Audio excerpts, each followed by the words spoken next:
Hello everyone, welcome to our YouTube channel current नॉमिक्स।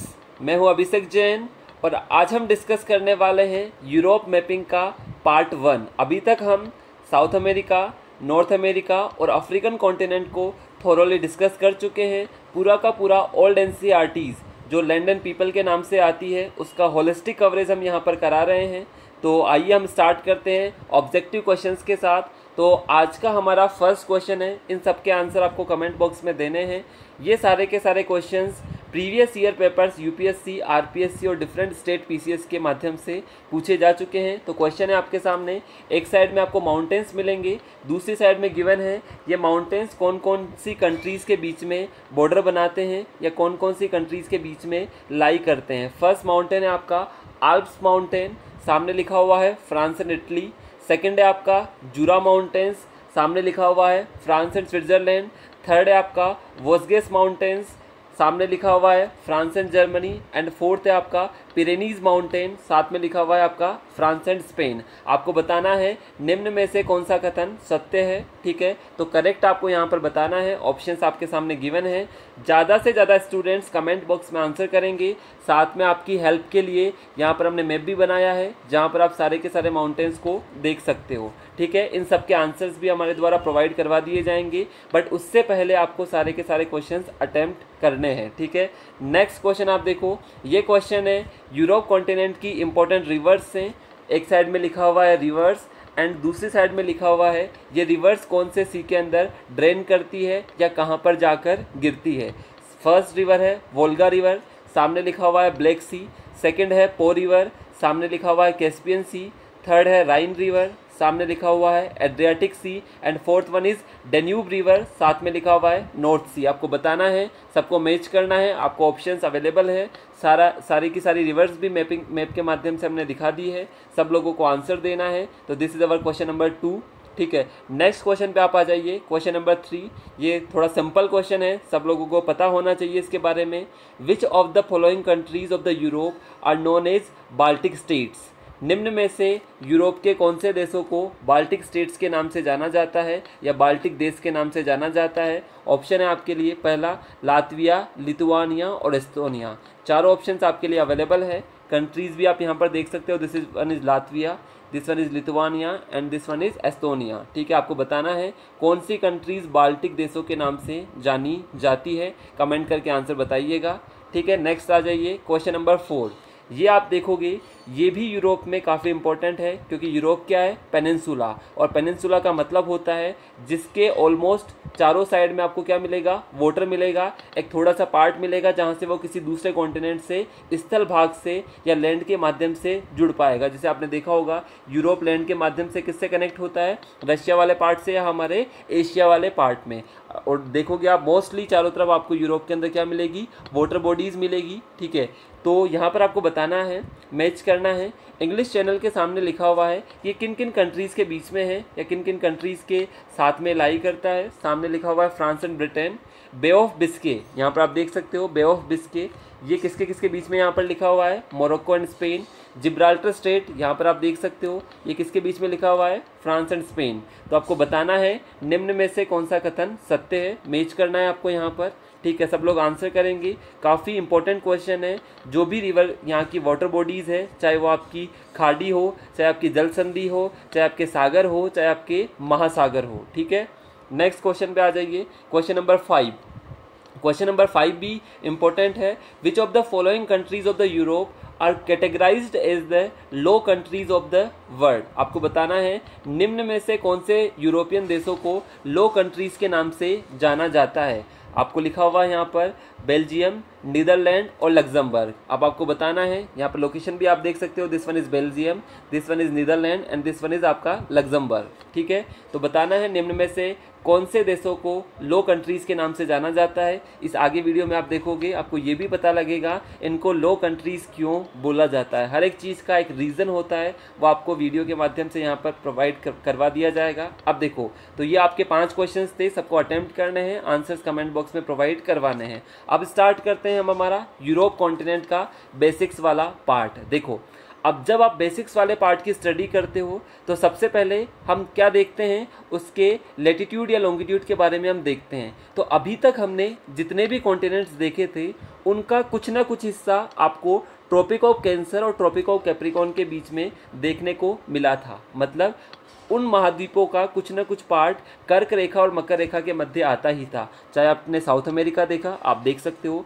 चाहे आपने north America देखा, कुछ पार्ट आपको यहाँ पर भी देखने को मिलेगा, चाहे आपने अफ्रीका देखा, यहाँ से तो तीनों की तीनों लाइन पास होती है। बट आप देखोगे यूरोप इनसे बाहर है। मतलब यूरोप का जो लेटीट्यूड पार्ट स्टार्ट होता है वो लगभग 36 डिग्री के आसपास से स्टार्ट होता है। मतलब यूरोप आपका ट्रॉपिकल जोन में नहीं आता है, यूरोप ट्रॉपिकल कॉन्टिनेंट नहीं है, यूरोप इस उष्णकटिबंधीय जोन के अंदर नहीं आता है। तो आप क्या बोलोगे, यूरोप का जो मैक्सिमम पार्ट है या तो वो टेम्परेट जोन के अंदर देखने को मिलेगा और कुछ पार्ट आपको आर्कटिक सर्कल या आर्कटिक जोन के अंदर देखने को मिलेगा। आर्कटिक सर्कल का मतलब जो आपकी 66.5 डिग्री वाली या 66.5 वाली जो लाइन होती है वो, उसको हम क्या बोलते हैं, आर्कटिक सर्कल, या हिंदी में बोला जाता है आर्कटिक वृत्त। ठीक है, आप यहाँ पर देखोगे, यहाँ से जो आपका पार्ट पास होगा, लगभग ये वाला पार्ट आपका 66.5 डिग्री के आसपास का जो पार्ट होता है। ठीक है, तो आप यहाँ पर देखोगे यूरोप का मैक्सिमम पार्ट टेम्परेट जोन के अंदर, जिसको हम बोलते हैं समशीतोष्ण एरिया, ठीक है, या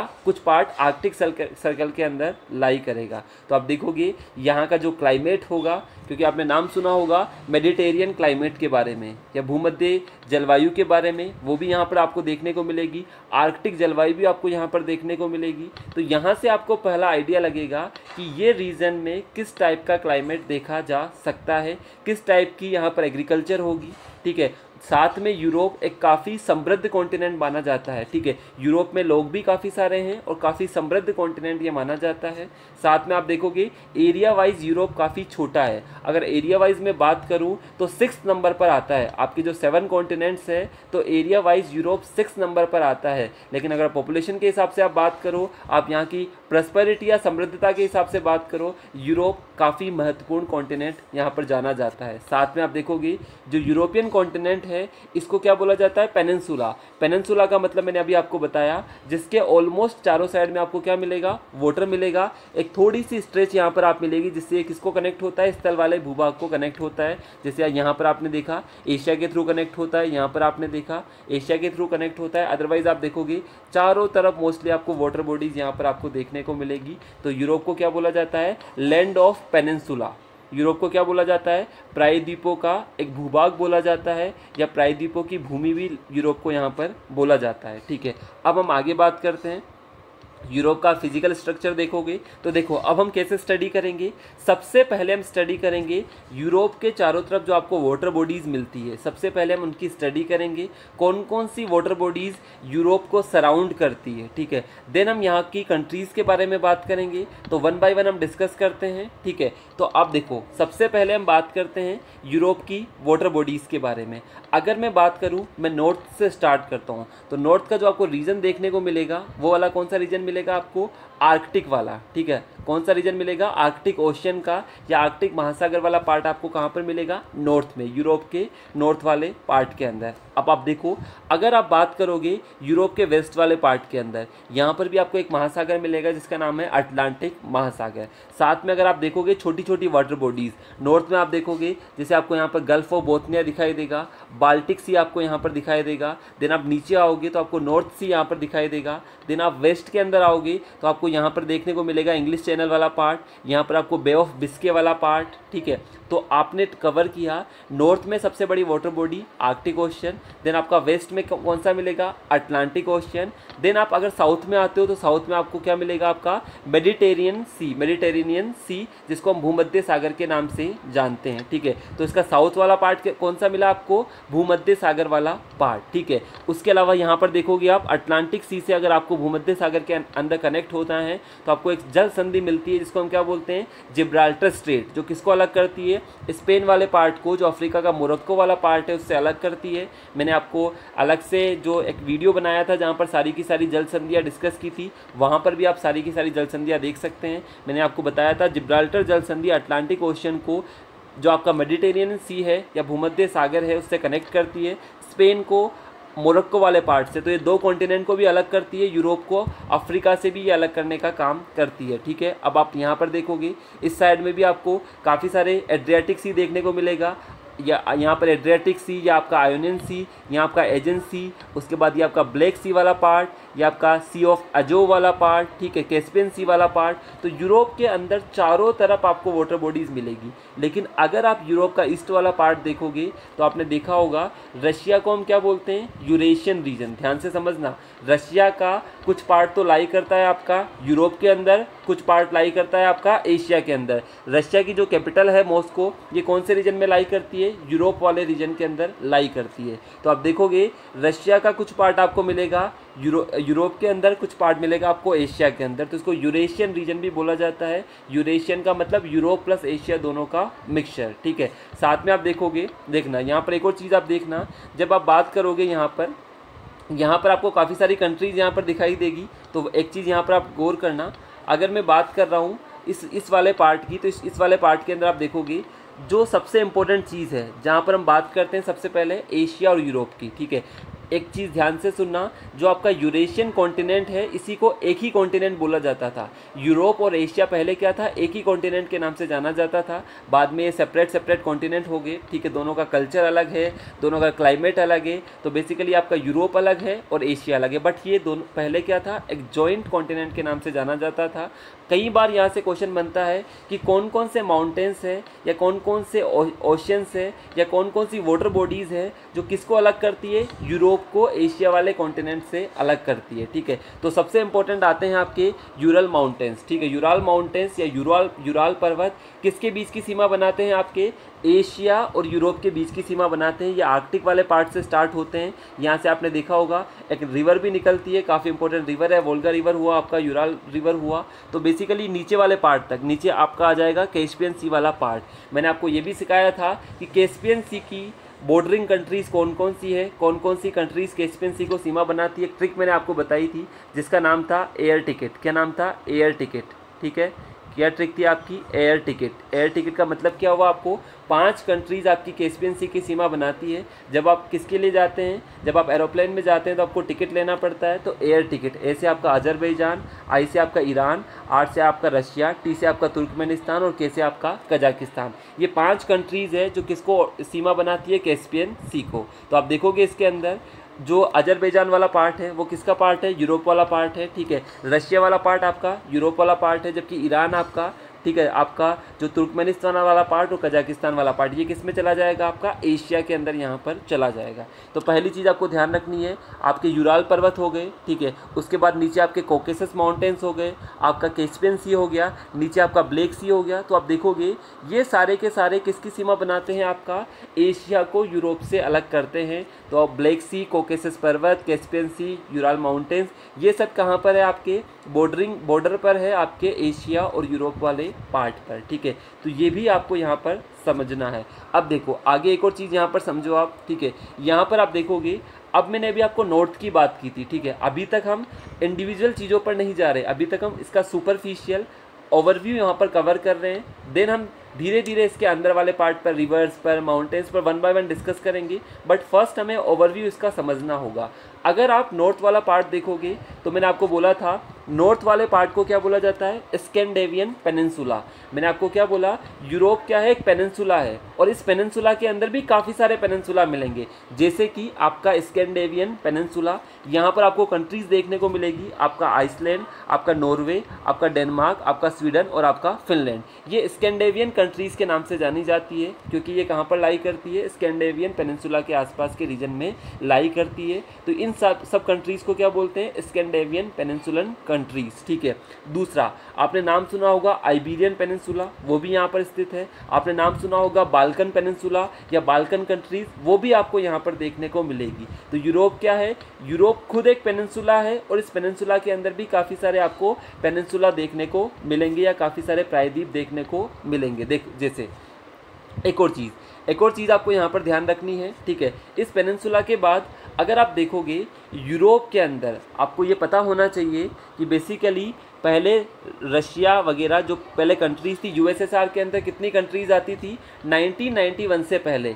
सब लोगों को वर्ल्ड हिस्ट्री में पढ़ा होगा कि 1991 में यूएसएसआर का विघटन हो गया था, या यूएसएसआर जो आपका सोवियत रूस के नाम से जाना जाता था, उसका डिसइंटीग्रेशन 1991 के अंदर हुआ था। पहले ये कितनी कंट्रीज़ का ग्रुप था, 15 कंट्रीज़ का ग्रुप था। बाद में ये 15 कंट्रीज़ यहाँ पर डिसइंटीग्रेट हो गई थी। इनमें से 10 कंट्री लाई करती है आपकी यूरोप में और 5 कंट्री आपकी लाई करती है एशिया के अंदर। तो वो 10 कंट्रीज़ कौन सी है आप देखोगे, आपका एस्तोनिया, आपका लातविया, आपका लिथुआनिया, आपका बेलारूस, आपका रशिया, आपका यूक्रेन, आपका मोल्डोवा, ठीक है, आपका जॉर्जिया, ठीक है, आपका आर्मेनिया, अजरबैजान, ठीक है। ये सारी की सारी कंट्रीज़ ये तो किस में लाई करती है, आपके यूरोप वाले पार्ट के अंदर लाई करती है। जबकि आपके जो 5 तान हैं, कैसे याद करते हैं इनको, 5 तान, आपके जो सेंट्रल एशिया या मध्य एशिया वाला रीजन है, जिसमें आपने नाम सुना होगा कजाकिस्तान का, किर्गिस्तान का, ताजिकिस्तान का, ठीक है, उज्बेकिस्तान का और तुर्कमेनिस्तान का, ये पाँचों के पाँचों तान भी किससे अलग हुए हैं, यूएसएसआर से अलग हुए हैं। तो आप देखोगे कि बेसिकली यूएसएसआर 15 कंट्रीज़ का एक ग्रुप था। 1991 में इसका डिसइंटीग्रेशन हुआ। 10 कंट्रीज़ तो आपकी आ गई यूरोप में और 5 कंट्रीज़ आपकी आ गई एशिया के अंदर। ये कौन सा रीजन है आपका, ये कैस्पियन सी वाला रीजन है। मैंने अभी आपसे बोला था कि ये बॉर्डर बनाता है किसका पार्ट, आपका बेसिकली एशिया और यूरोप के बीच में, क्योंकि ये बाइफर्केशन कर रहा है। ये वाली सारी की सारी कंट्रीज़ कहाँ की है, एशिया की कंट्री है। स्पेशली सेंट्रल एशिया या मध्य एशिया वाली कंट्रीज़ ये जानी जाती है। तो ये भी आपको यहाँ पर ध्यान रखना है, यहाँ से भी क्वेश्चन बनता है, ठीक है। अब साथ में जैसे मैंने आपको बोला था कि अभी हमने देखा था हमारा कौन सा पेनिनसुला, स्कैंडिनेवियन पेनिनसुला, वैसे ही यहाँ पर बाल्कन पेनिनसुला या बाल्कन कंट्रीज़ भी इनको बोला जाता है। तो आपको ये भी पता होना चाहिए कि बाल्कन कंट्रीज़ कौन कौन सी है, ठीक है। स्पेशली अगर मैं बात करूँ यूरोप वाले पार्ट की, तो आप देखोगे स्लोवेनिया, क्रोएशिया, ठीक है, आपका बोस्निया एंड हर्जेगोवानिया, आपका सर्बिया एंड मॉन्टेग्रो। ये पहले किसका पार्ट था, फॉर्मर यूगोस्लाविया का पार्ट था। अभी 2 अलग अलग कंट्रीज है आपकी, ये सर्बिया और मॉन्टेग्रो। फिर आप देखोगे कोसोवा, फिर आप देखोगे बुल्गारिया, मैकेडोनिया, अल्बानिया, ग्रीस, ठीक है। ये सारा का सारा पार्ट, साथ में रोमानिया वाला पार्ट आप देखोगे, ये पार्ट आपका लाई करेगा रोमानिया, मोल्डोवा, ये आपका यूरोप वाला पार्ट है, ठीक है। टर्की वाला पार्ट आप देखोगे, टर्की वाला मैक्सिमम पार्ट आपका एशिया के अंदर लाई करता है। तो इनको क्या बोला जाता है, बाल्कन कंट्रीज़। क्यों, क्योंकि ये किस पेनिनसुला पर स्थित है, ये बाल्कन पेनिनसुला पर स्थित है, इसलिए इनको बाल्कन कंट्रीज़ भी बोला जाता है। आपके एग्जाम में क्वेश्चन भी आ सकता है, which of the following countries are known as Balkan countries. आपको 4 ऑप्शन दे दिए जाए, जैसे कि सर्बिया दे दिया मैंने आपको, अल्बानिया दे दिया, मैकेडोनिया दे दिया, मॉन्टेग्रो दे दिया। तो आपको पता होना चाहिए। अब आप देखोगे इसके आसपास वाटर बॉडीज़ भी इंपॉर्टेंट है। दिस इज़ एड्रियाटिक सी, ये इटली वाला पार्ट है, ठीक है। इटली वाले पार्ट में आप देखोगे इसके आपका जो ईस्टर्न पार्ट है, यहाँ पर आपको एड्रियाटिक सी देखने को मिलेगा। नीचे वाले साउथ वाले पार्ट में आयोनियन सी देखने को मिलेगा। एंड देन ये वाला पार्ट होगा आपका, कौन सा होगा आपका, एजेंट सी वाला पार्ट होगा। तो ये भी आपको यहाँ पर पता होना चाहिए। दिस वन इज ब्लैक सी। और मैंने आपको सारी की सारी स्टेट्स भी याद करवाई थी कि ब्लैक सी से कौन कौन सी स्टेट यहाँ पर कनेक्ट होती है। तो हमारा जो जल संधि वाला वीडियोज़ है वो आप देख लें, उसका लिंक हम अवेलेबल करवा देंगे, ताकि आपको सारी की सारी जल संधियाँ भी यहाँ पर याद हो जाएगी। साथ में ब्लैक सी को याद रखने की ट्रिक जो मैंने आपको बताई थी, रब टू सी ग्रेट, ठीक है, वो भी हमारे वीडियोस में अवेलेबल है, ठीक है, वो भी आप वहाँ पर देख सकते हैं, ठीक है। ये वाला पार्ट क्लियर है। अभी तक हम सिर्फ यूरोप का बेसिक्स पार्ट यहाँ पर हम देख रहे हैं, ठीक है। अब एक और चीज़ आप देख लीजिए, यूरोप के अंदर आपको कन्फ्यूजन होता होगा, सर ग्रेट ब्रिटेन क्या है और आपका यूनाइटेड किंगडम क्या है। काफ़ी लोगों को कन्फ्यूजन होगा, सर ग्रेट ब्रिटेन के अंदर कौन सा पार्ट आता है और यूनाइटेड किंगडम के अंदर कौन सा पार्ट आता है। आज का कन्फ्यूजन भी आपका यहाँ पर ख़त्म हो जाएगा। अगर आप यहाँ पर देखते हो यूके के बारे में और ग्रेट ब्रिटेन के बारे में, तो अगर मैं आपको यहाँ पर दिखा देता हूँ सिंपली, अगर आप बात करते हो वेल्स की, अगर आप बात करते हो इंग्लैंड की, अगर आप बात करते हो स्कॉटलैंड की, अगर आप इन तीनों की ही बात करते हो, ध्यान से समझना, अगर आप वेल्स, इंग्लैंड और स्कॉटलैंड, इन तीनों को कंबाइंड रूप से हम क्या बोलते हैं, ग्रेट ब्रिटेन, ठीक है। यहाँ पर भी आप देख सकते हो, this one is Wales, this one is England and this one is Scotland. इन तीनों कंट्रीज़ को कंबाइंड रूप से हम क्या बोलते हैं, ग्रेट ब्रिटेन। लेकिन अगर इनके अंदर इन तीनों कंट्री के साथ साथ आप क्या मिला देते हो, नदर्न आयरलैंड को भी मिला देते हो या आयरलैंड के उत्तरी वाले पार्ट को भी आप मिला देते हो, तो ये क्या बन जाता है, यूके। तो अगर अब आपसे कोई पूछेगा यूके के अंदर क्या क्या आता है, आप बोलोगे वेल्स, इंग्लैंड, स्कॉटलैंड और नदर्न आयरलैंड। अगर मैं नदर्न आयरलैंड को हटा दूंगा तो ये क्या बन जाएगा आपका, ग्रेट ब्रिटेन। ठीक है, ध्यान रखना, जो आपका आयरलैंड वाला पार्ट अलग है जिसकी राजधानी डबलिन है, और आपका नदर्न आयरलैंड वाला पार्ट अलग है। ठीक है, तो अब आपको ये कन्फ्यूजन नहीं होना चाहिए, ग्रेट ब्रिटेन और आपका जो यूके है या यूनाइटेड किंगडम है उसमें कौन कौन सी कंट्रीज़ आपकी आती है। ठीक है, यहाँ तक आपको क्लियर होना चाहिए। देन अब एक बार आप कंट्रीज़ यहाँ पर देख लीजिए फटाफट से। ठीक है, ये तो अभी हमारा बेसिक्स वाला पार्ट है। कंट्रीज़ के अंदर अगर आप देखोगे तो मैंने जैसे आपको कंट्रीज़ कवर करवाई थी, यहाँ पर आप देख रहे होंगे ये जो लाइन है जो आपको डॉट डॉट करके दिखाई गई है, ये आपकी कौन सी लाइन है, 66 डिग्री एंड हाफ, 66.5 डिग्री या आर्कटिक सर्कल वाली लाइन है, जो आपके नॉर्वे से, आपके स्वीडन से, आपके फिनलैंड से और आपके रशिया वाले पार्ट से पास होती है। ठीक है, यहाँ पर आपने देखा होगा ये वाला जो पार्ट है आइसलैंड वाला पार्ट। ठीक है, ये किसके सबसे नज़दीक पड़ता है, ध्यान रखना, अगर आपसे पूछा जाए आइसलैंड की जो राजधानी है रिक्जाइक या रेक्जाइक उसको बोला जाता है, ये सबसे उत्तरी राजधानी है। मतलब अगर आप देखोगे सबसे नदर्न रीजन में आप जाओगे, उसकी जो कैपिटल होगी उसको आप क्या बोलोगे, आइसलैंड। ठीक है, यूरोप के रेफरेंस में मैं बात कर रहा हूँ। अगर आप यहाँ पर देखते हो, ठीक है, यूरोप के अदर कंट्रीज़ को, तो ये वाला जो पार्ट है आपका, ठीक है, इसको हम बोलते हैं आइबेरियन पेनिनसुला, जिसके अंदर आपको स्पेन और पोर्चुगल वाला पार्ट आपको देखने को मिलेगा। तो ये वाला आइबेरियन पेनिनसुला है, ये वाला पार्ट हमने देखा था, this one is Balkan peninsula. ठीक है, this one is Scandinavian peninsula. ठीक है, साथ में आप देखोगे कुछ वाटर बॉडीज़, जैसे आप देख सकते हो दिस वन इज़ नॉर्थ सी। ठीक है, this one is English channel. तो मैंने आपको पढ़ाया था कि यहाँ पर कौन सी स्ट्रेट है जो आपकी इंग्लिश चैनल को नॉर्थ सी से कनेक्ट करती है। आपको कमेंट करके ये बताना है कि इंग्लिश चैनल को नॉर्थ सी से कनेक्ट करने वाली जल संधि का नाम क्या है। सब लोग कमेंट करके बताएंगे। साथ में आप देखोगे this one is Bay of Biscay, जो आपका फ्रांस और स्पेन वाले पार्ट के अंदर मिलेगी। ठीक है, उसके बाद जिब्राल्टर जल संधि मैंने आपको बताई, दिस वन इज़ मेडिटेरियन सी वाला पार्ट बताया। साथ में यहाँ पर आपको दो आइलैंड्स मिलेंगे, स्पेशली आपका जो माल्टा वाला पार्ट है और आपका जो कोर्सिका वाला पार्ट है। ये दो यूरोप की कंट्रीज़ है या जो दो आइलैंड है, जो द्वीप समूह है, जो आपको कहाँ पर देखने को मिलेंगे, आपके भूमध्य सागर के अंदर देखने को मिलेंगे। This one is Corsica and यहीं पर आपका क्या होगा, आपका दिस वन इज़ माल्टा, यहाँ पर लिखा भी हुआ है दिस वन इज़ आपका माल्टा। ठीक है, दोनों की दोनों यूरोपियन कंट्रीज़ है। साथ में आप देखोगे इटली, यहाँ की सबसे छोटी कंट्री जिसको हम क्या बोलते हैं, वेटिकन सिटी, लगभग यहाँ पर टोटल मिला के 800 के आसपास लोग हैं। इटली के अंदर आपको देखने को मिलेगा वेटिकन सिटी वाला पार्ट। ये अलग से देश है, दुनिया का सबसे छोटा देश कौन सा है आपका, वेटिकन सिटी। ठीक है, आपको पता है रोमन चर्च के नाम से यहाँ पर काफ़ी ज़्यादा फेमस है, कैथोलिक वाला जो पार्ट है। ठीक है, उसकी वजह से काफ़ी ये वेल नोन कंट्री मानी जाती है वेटिकन सिटी। साथ में आप देखोगे सैन मरीनो, ठीक है, ये भी आपकी अलग से यहाँ पर कंट्री है। ठीक है, ये वाला पार्ट आपको यहाँ पर कवर होना चाहिए। देन आप देखोगे जो हमने आपको कवर करवाया, जो आपका लातविया, लिथुआनिया और एस्टोनिया, ये देखो आप बाल्टिक सी आपको यहाँ पर लिखा हुआ मिलेगा। बाल्टिक सी के रीजन में लाई करते हैं, इसलिए इनको क्या बोला जाता है, बाल्टिक स्टेट्स के नाम से भी इनको जाना जाता है। ठीक है, उसके अलावा अब आपको एक और आंसर देना है हमारे कमेंट बॉक्स में। यूरोप के अंदर आपको डबल लैंडलॉक्ड कंट्रीज़ मिलेगी। ध्यान रखना, यूरोप के अंदर आपको क्या मिलेगी, ध्यान से क्वेश्चन सुनना, डबल लैंडलॉक्ड कंट्रीज, सिंगल नहीं। सिंगल तो मतलब क्या हुआ, अगर सोचो ये कोई कंट्री है, इसके चारों तरफ क्या हुआ है, चारों तरफ इसको देशों ने घेरा हुआ है, चारों तरफ इसकी सीमा किसके द्वारा बनी हुई है, स्थल देशों के द्वारा बनी हुई है, जिसको हम क्या बोलते हैं, सिंगल लैंडलॉक्ड कंट्री। अब सोचो इन देशों को भी चारों तरफ से किसने घेरा हुआ है, अदर देशों ने घेरा हुआ है, तो इसको हम क्या बोलेंगे, डबल लैंडलॉक्ड कंट्री। तो आपको यहाँ पर एग्जाम्पल मिलेगा यूरोप की कौन कौन सी कंट्रीज़ है जो डबल लैंडलॉक्ड है, आपको कमेंट करके बताना है, अदरवाइज मैं नेक्स्ट वीडियो में आपको इसका आंसर दूंगा। यूरोप की कौन कौन सी कंट्रीज़ आपकी डबली लैंडलॉक्ड कंट्रीज़ है। ठीक है, सब लोगों को इसका आंसर यहाँ पर बताना है। ठीक है, तो आज का फर्स्ट वीडियो के अंदर हम यही इंट्रोडक्शन रखेंगे, जो हमारा नेक्स्ट वाला पार्ट है, जहाँ पर हम सेपरेटली यूरोप के सारे माउंटेन्स, यूरोप के सारी की सारी रिवर्स, यूरोप का सारा क्लाइमेट और यूरोप का जो वेजिटेशन वाला पार्ट है, वो सब हम यहाँ पर थोरोली डिस्कस करेंगे। तो thank you very much to all of you, मिलते हैं हमारी नेक्स्ट वीडियो के अंदर। ठीक है, thank you very much guys, thank you.